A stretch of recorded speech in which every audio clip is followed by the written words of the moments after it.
के हर पल का आनंद उठा लो। आज ही से मन की एक नई शांति पालो। समय आ गया बदलने का, समय आ गया कुछ करने का। अब उठा लो आनंद प्रतिदिन के जीवन का। आज अपने हृदय में झांक कर देखिए और खुद से पूछिए, मैं क्या चाहती हूं, मैं क्या चाहती हूं। और फिर अपने पूरे मन से उसके पीछे लग जाइए और जान लीजिए कि आप सब कुछ पाने की इच्छा नहीं रख सकते। आपको ये जान लेना होगा कि परमेश्वर ने आपके लिए क्या रखा है और उसी में आपको पूरा ध्यान लगाना चाहिए।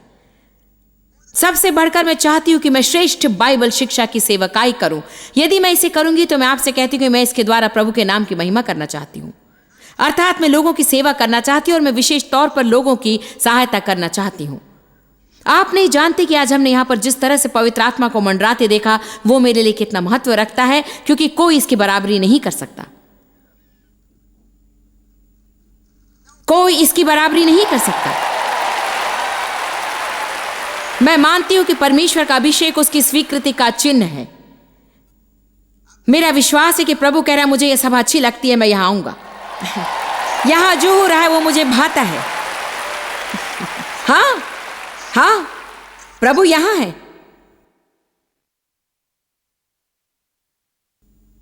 और इन सभाओं में जो कुछ होता है उसका संबंध इस बात से जुड़ा है कि हम अपना वैयक्तिक जीवन कैसे जीते हैं। यह कहना मूर्खता है कि मेरा वैयक्तिक जीवन मेरे सामाजिक जीवन को प्रभावित नहीं करता। माफ कीजिए, लेकिन यह बड़ी मूर्खता है। निकालिए रोमियो 8। हम जो कुछ निजी तौर पर करते हैं उसका सार्वजनिक तौर पर प्रभाव पड़ता है। यदि आप अकेले में गलत कार्य करते हैं तो आपका चरित्र बुरा है, और यदि आपका चरित्र बुरा है तो वह सामाजिक तौर पर भी अवश्य प्रकट होगा।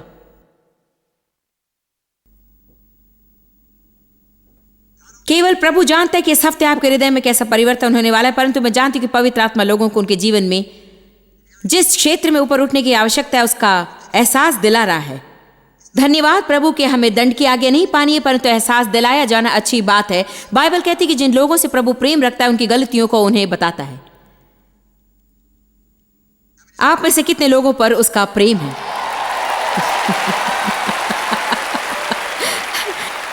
कितने आशा करते कि कुछ देर के लिए प्रभु किसी दूसरे से प्रेम करे। एक काम जो आपको करना है वो ये कि यदि आप अपने आलसपन को छोड़कर श्रेष्ठता की ओर बढ़ना चाहते हैं तो आप अपने मांस को पोषित करना छोड़ दीजिए, क्योंकि आपका मांस आपसे मांग करता है और मेरा मांस मुझसे मांग करता है। जब आप तृप्त होते हैं आपका मांस कहता है और अधिक खाओ। सचमुच मैं जीवन में तृप्त होने पर रुकने का प्रयत्न करती हूं। तृप्त होने पर मैं रुक जाती हूं। मैं ठूसती नहीं हूं। मुझे जरूरत से अधिक भरना अच्छा नहीं लगता है। मुझे इससे नफरत है, बहुत ही नफरत। खैर, केवल मैं ही इसके लिए कुछ नहीं कर सकती। मुझे अधिक नहीं खाना है। आज दोपहर के भोजन के बाद मैंने सलाद और क्वेसेडलीज मंगवाए। मैंने आधा सलाद खाया और फिर कुछ देर बाद उन्होंने क्वेसेडलीज परोसा। मेरा पेट बहुत ही भर चुका था, लेकिन मैं खाना चाहती थी, इसलिए मैंने उसमें से एक खाया और कहा, वाह इतना बढ़िया है। इमली की चटनी और चीज के साथ वो बड़ा स्वादिष्ट था। और भी 3 बचे हुए थे और मैंने सोचा कि हाँ, मैं एक और खा सकती हूं। मैं ये प्रार्थना बहुत अधिक कर रही थी, प्रभु मुझे परीक्षा में मत डाल। मुझे परीक्षा में मत डाल। अरे हाँ, ये एक अच्छी प्रार्थना है, क्योंकि आप परीक्षा में अवश्य पढ़ेंगे। लेकिन देखिए, यदि भी मुझे लगा कि मेरा पेट भरा है, मेरे मांस ने कहा मुझे और चाहिए, मुझे चाहिए और। आप मांस को तृप्त नहीं कर सकते। चाहे आपके पास जितना भी धन हो वो और अधिक मांगेगा, चाहे आपके पास जितने कपड़े वो और अधिक चाहेगा, चाहे आप जैसे भी मकान में रहे वो और बड़ा चाहेगा, चाहे आप जो भी खाएं वो और अधिक मांगेगा, और। लेकिन हमेशा अधिक अच्छा नहीं होता है।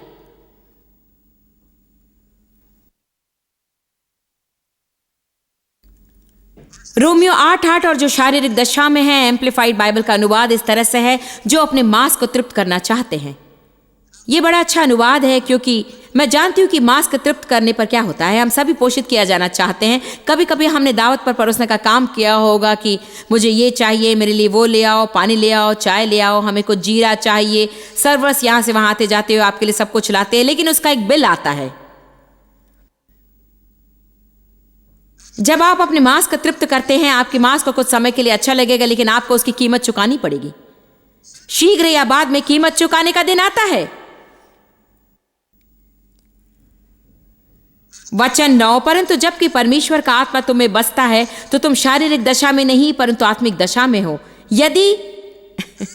यदि किसी में मसीह का आत्मा नहीं तो वो उसका जन नहीं।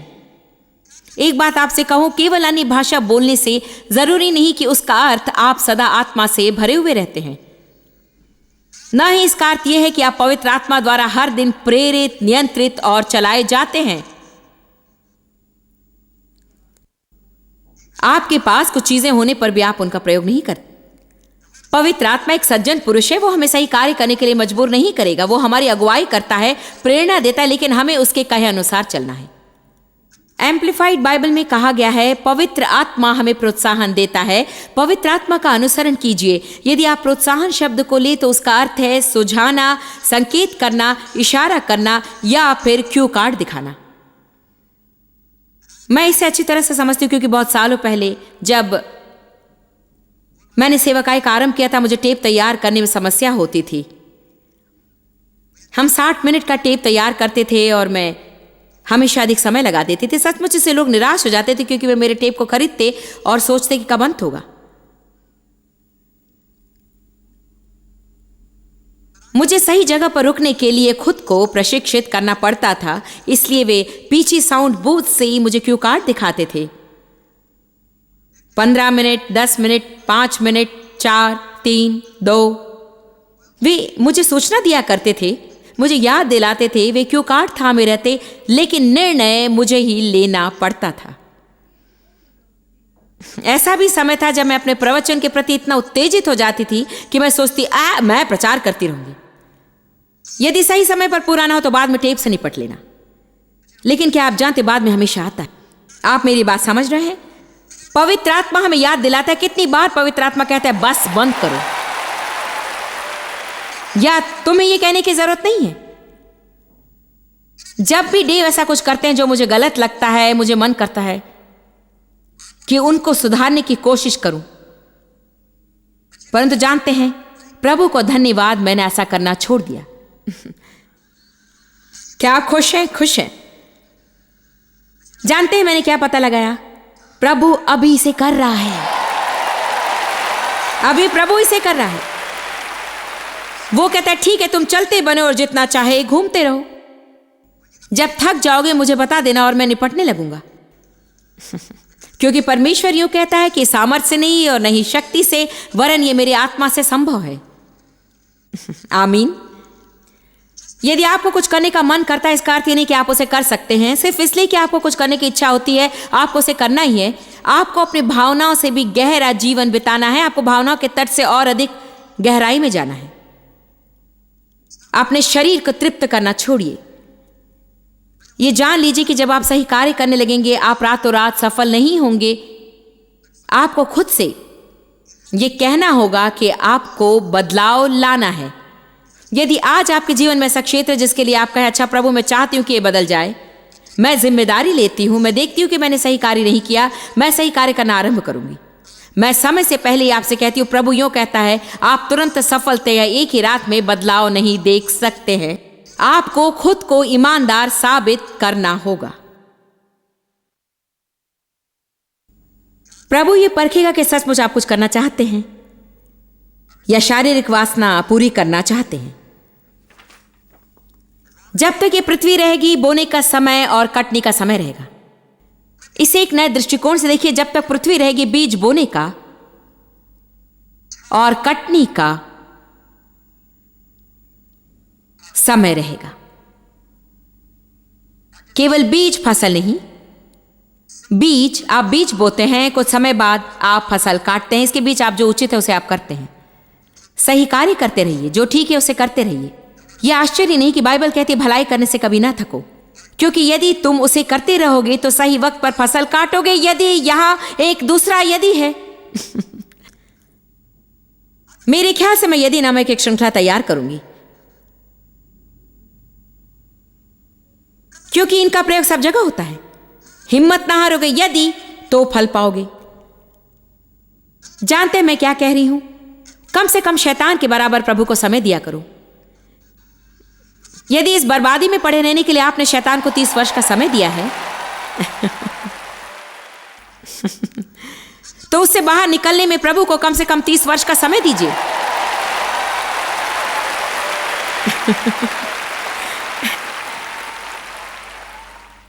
इसमें अधिक समय नहीं लगेगा, आप धीरे धीरे परिवर्तन देखेंगे, लेकिन वो एक दूसरा ही सफर रहेगा।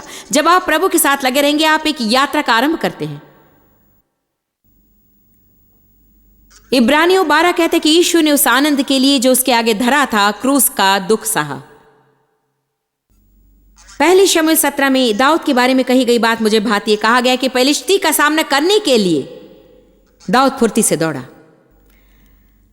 आपको कुछ चीजों का सामना करना पड़ेगा जो कि आपको लगता है, आपको उसका एहसास हो रहा है, मैं इस विषय में दोषी हूं, मुझे ये करना चाहिए, वो करना चाहिए, आपको बहुत भारी लगेगा, लेकिन उससे दूर मत भागिए। युद्ध भूमि की ओर फुर्ती से दौड़िए और विश्वास कीजिए कि आप भी गोलियत को मार सकते हैं, क्योंकि प्रभु आपके साथ है। आपको भयभीत नहीं होना है। जो कुछ प्रभु आपसे करने को कहता है उसमें वो आपकी मदद करेगा। हम श्रेष्ठ बनने के लिए बुलाए गए जन हैं, हम आलसी होने के लिए नहीं बुलाए गए हैं, हम श्रेष्ठ होने के लिए बुलाए गए हैं। निकालिए 2 पत्रस का 1 अध्याय।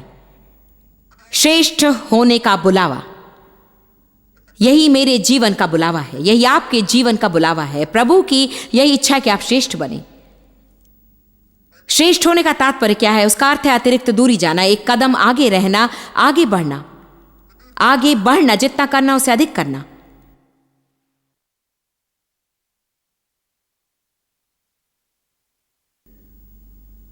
श्रेष्ठता के लिए बुलाया गया। 2 पत्रस 1:3, क्योंकि उसके ईश्वरीय सामर्थ्य ने सब कुछ जो जीवन और भक्ति से संबंध रखता है हमें उसी की पहचान के द्वारा दिया है, जिसने हमें अपनी ही महिमा और सद्गुण के अनुसार बुलाया है।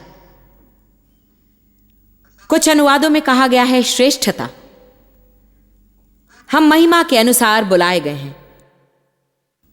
हम महिमा के बारे में कलीसिया में बहुत सी बातें कहते हैं, महिमा संबंधी गीत गाते हैं, महिमा के बारे में गीत लिखे गए हैं। हम कहते हैं प्रभु की महिमा यहां पर है। महिमा शब्द का अर्थ है प्रकटीकरण या खुलकर प्रकट होना, जहां सब उसे देख सकें, हमारे परमेश्वर की श्रेष्ठता और उत्कृष्टता को। मुझे अच्छा लगता है जब हम कहते हैं प्रभु की महिमा यहां है, उसका अर्थ है प्रभु यहां है, वो कुछ श्रेष्ठ कार्य कर रहा है, वो कुछ असाधारण कार्य कर रहा है। प्रभु खुद को सामर्थ्य दिखा रहा है, वो अपनी महिमा को प्रकट कर रहा है। मैं आपसे कहती हूं, अच्छा है कि हम उसकी प्रशंसा करें। क्या आप कभी मृत कलीसिया के आराधना में गए हैं? हे प्रभु, मैं इसकी कद्र करती हूं। आमीन। हम उस महिमा में रहने के लिए बुलाए गए हैं।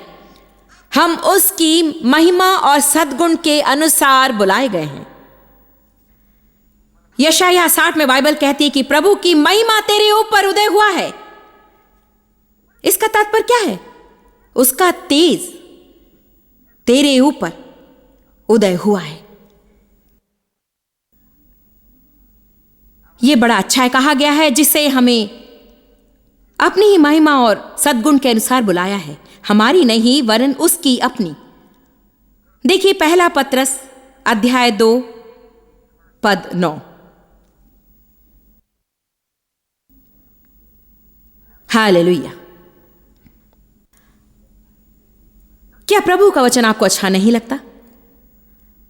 मैं कहती हूं, मैं बहुत खुश हूं कि मैं प्रचार करने के लिए बुलाई गई हूं।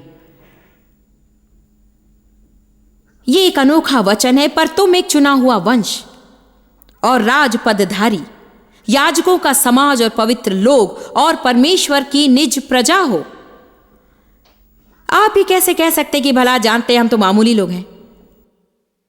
नहीं, हम चुने गए हैं, हम राजपदधारी हैं, हम राजा और सर्वोच्च परमेश्वर के याजक हैं। हम प्रभु के घर हैं। पिता, पुत्र और पवित्र आत्मा हम में वास करते हैं। क्या आप नहीं जानते कि हम पवित्र आत्मा का मंदिर हैं, प्रभु की निज प्रजा हो?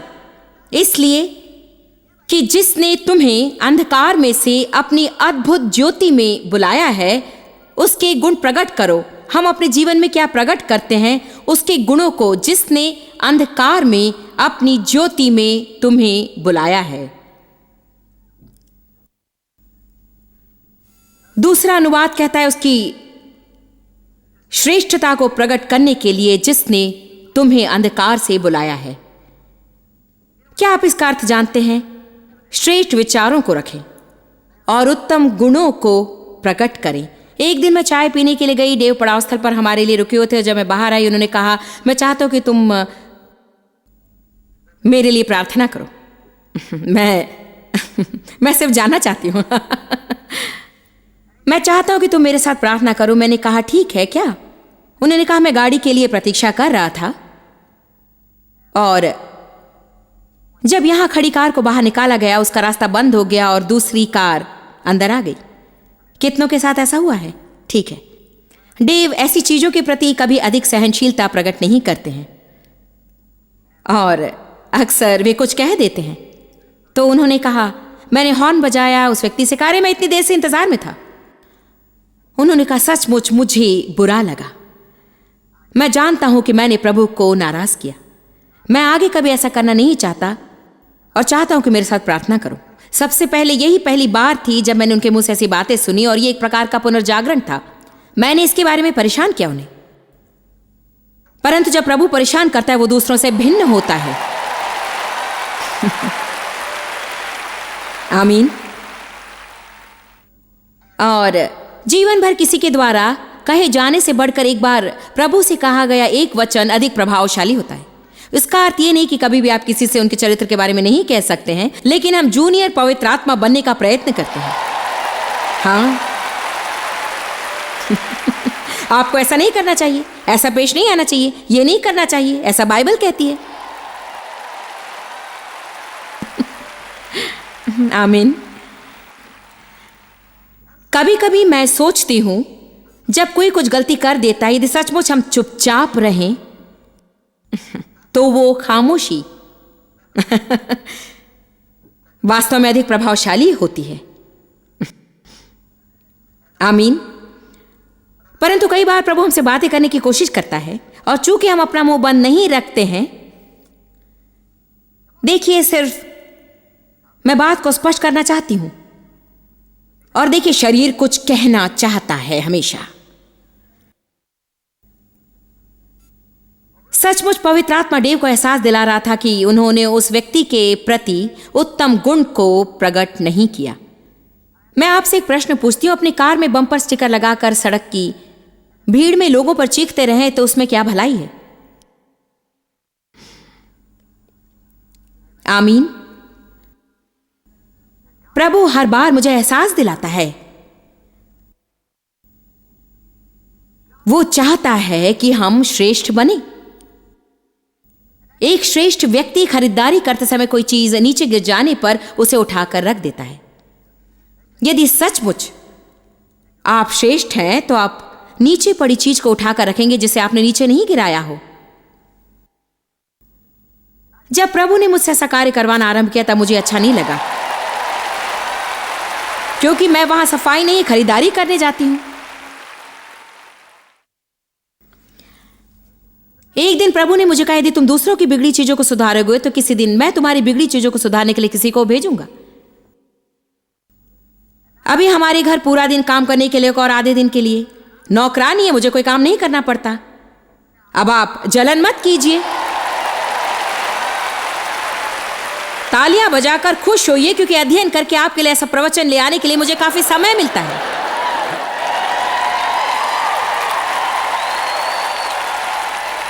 जब प्रभु मुझसे इस विषय में निपटने लगा था, तब यदि मैंने कहा होता मैं ऐसे नहीं करूंगी, मैंने उसे नहीं बिगाड़ा, तो शायद आज जो प्रभु से मुझे मदद मिली है उससे मैं वंचित रहती। पता नहीं ऐसे कितने लोग हैं जिनसे प्रभु ऐसी बातें कहता है और वे उस पर ध्यान नहीं देते। यदि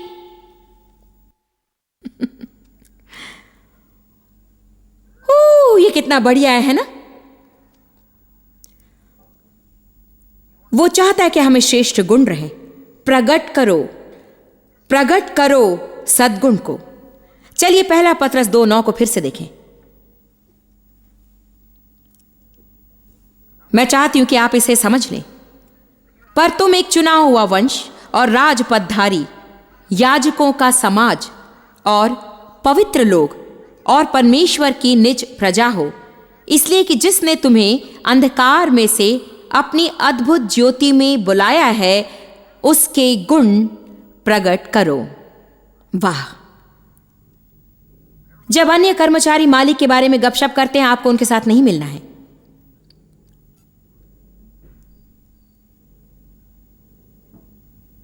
जब कोई गंदा चुटकुला सुनाए, आप मत हंसिए। यदि पता लगे कि वे क्या करने वाले हैं तो उसे करने से पहले रोकिए। यदि कोई मुझे चुटकुला सुनाने आता है और यदि मैं उससे परिचित ना रहूं, तो मैं पूछती हूं, क्या यह अच्छा चुटकुला है? यदि नहीं तो मैं नहीं सुनूंगी। दानियल की पुस्तक निकालिए। दानियल की पुस्तक को लिए बिना आप श्रेष्ठता पर प्रचार ही नहीं कर सकते। यह मेरा अनुमान है।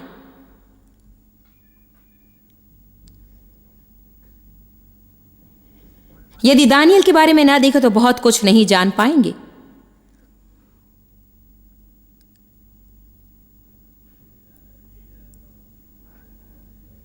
दानियल उन लोगों में से एक नहीं है जिनका नाम बाइबल के पन्नों में आकर गायब हो गया हो। जैसा कि गेहाजी, जो धन की लालच में पड़कर कोढ़ी बन गया और गायब हो गया। देखिए, दानियल के पास अनेक चुनाव थे, अनेक विचारों के चुनाव और अनेक चरित्रों के व क्रियाओं के चुनाव। दानियल 1:8 में कहा गया है, दानियल ने अपने मन में ठान लिया कि वो अपवित्र ना हुए। दानियल एक युवक था जिसे राजा के दरबार में प्रशिक्षण देने के लिए ले जाया गया। वो एक धर्मी पुरुष था और उसके धर्मी मित्र थे। धर्मी लोगों के धर्मी मित्र ही होने चाहिए क्योंकि मित्रों का आप पर गहरा प्रभाव पड़ता है। आत्मा एक से दूसरे पर उतरता है और इसके कारण आपका उनकी तरह होने का खतरा है। इसलिए उनके साथ रहें जिनके समान होना चाहते हैं। यदि आपको उन लोगों के साथ रहना है जिनकी तरह आप होना नहीं चाहते, तो जरूरी है कि आप प्रभु से आपकी रक्षा करने का आग्रह करें और आपको उनकी बातों पर ध्यान नहीं देना होगा। उनके साथ रहने पर भी आपको उनके गुणों को नहीं अपनाना होगा। हमें बाकी समय उनके साथ नहीं रहना है। बुरे लोगों के साथ रहने से बच नहीं सकते, लेकिन उन्हें अपना मित्र बनाना कुछ अलग बात है।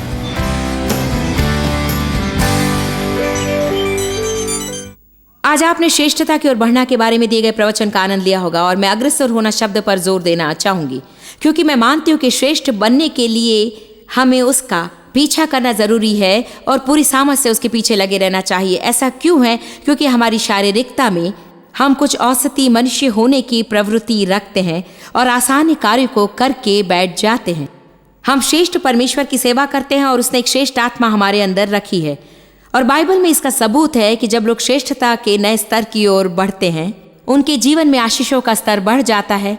मैं आपको सबसे उत्तम होने के लिए प्रोत्साहित करना चाहती हूँ। बाइबल कहती है कि हमें अतिरिक्त दूरी या हर काम में एक कदम आगे ही रहना चाहिए तथा उसे प्रभु के लिए करना चाहिए। हमारे पास कुछ साधन हैं जो इस क्षेत्र में आपके लिए सहायक होंगे। यदि आप देखते रहें तो मेरा प्रबंधकर्ता आपको इनके बारे में और अधिक जानकारी देगा। मैं आपको बताना चाहती हूँ कि हम आपसे प्रेम करते हैं। कुछ ही मिनटों में अंतिम शब्दों के साथ मैं आपसे फिर मिलूंगी।